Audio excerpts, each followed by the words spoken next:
मित्रांनो, माझे नाव प्रगती प्रवीण आहे। मी इयत्ता 7वी मध्ये शिकत आहे। माझ्या शाळेचे नाव जिल्हा परिषद माध्यमिक शाळा पांढरपूर गाव आहे। मी हे पुस्तक वाचले आहे। या पुस्तकाचे नाव आहे लाल बहादूर शास्त्री।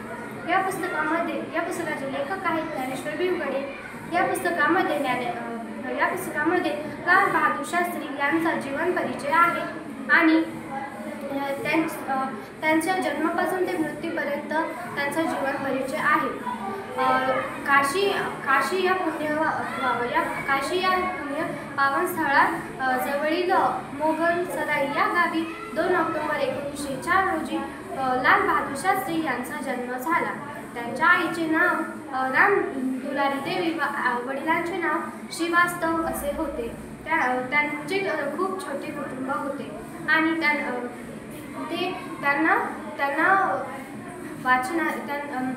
कुशाग्र बुद्धिमत्ता, अभ्यासवृत्ती व मन मिळाव पण आहे त्यांचे स्वभाव वैशिष्ट्ये होते। त्यांना अभ्यासाची खूप आवड होती व त्यांना वाचनाची सुद्धा खूप आवड होती।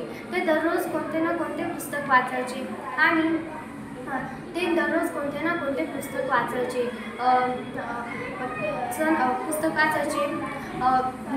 जेव्हा लाल बहादूर शास्त्री अवघे 1.5 वर्षांचे होते तेव्हा त्यांच्या वडिलांचा मृत्यू झाला आणि त्यांचे वडील जग सोडून गेले।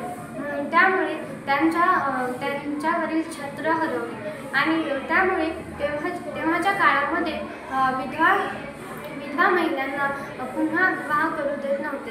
त्यामुळे लाल बहादूर शास्त्री यांच्या आईचे वडील त्यांना घेऊन गेले आणि ते सुद्धा मोगलसराई येथेच राहायचे आणि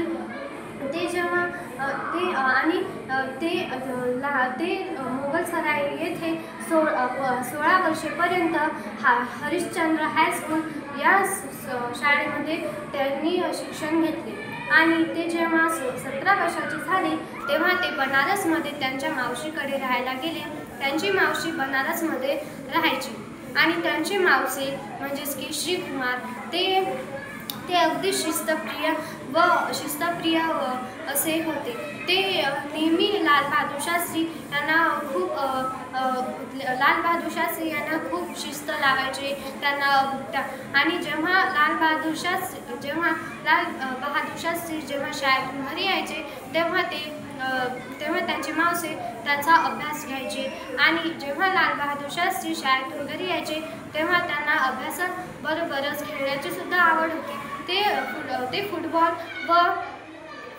व हॉकी असे गेम खेळायचे। त्यांना खेळण्याची सुद्धा खूप आवड होती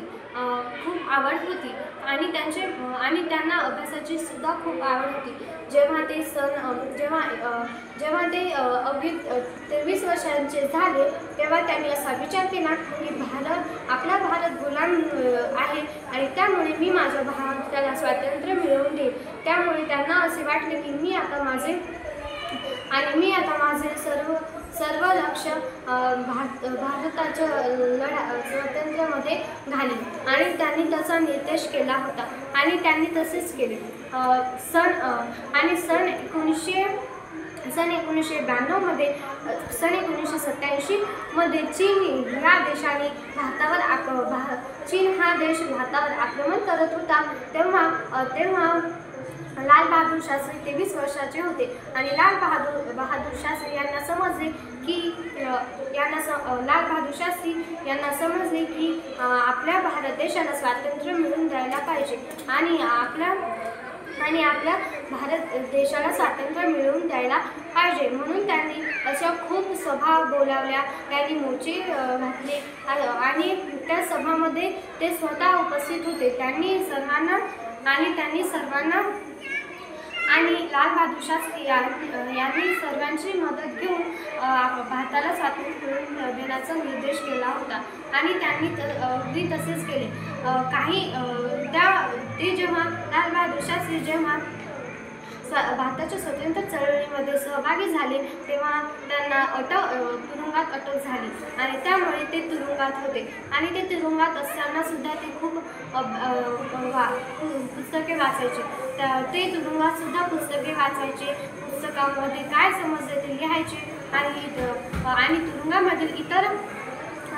आणि तुरुंगामधील इतर व्यक्तींना ते सर्व आपल्या भारत देशाविषयी गुणगान सांगायचे. ते म्हणायचे की आपल्या भारतावर आपल्याला प्रेम करायला पाहिजे आणि आपल्या भारतासाठी आपल्याला आपले प्राणसुद्धा द्यायला पाहिजे असे ते तेथील तुरुंगातील लोकांना सांगायचे.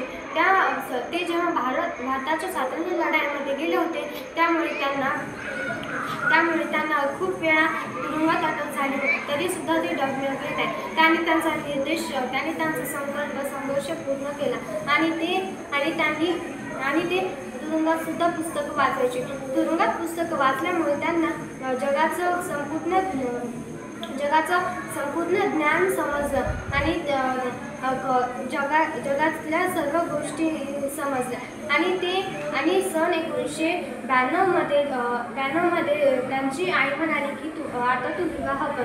त्यांना करायचे नव्हते. धन्यवाद.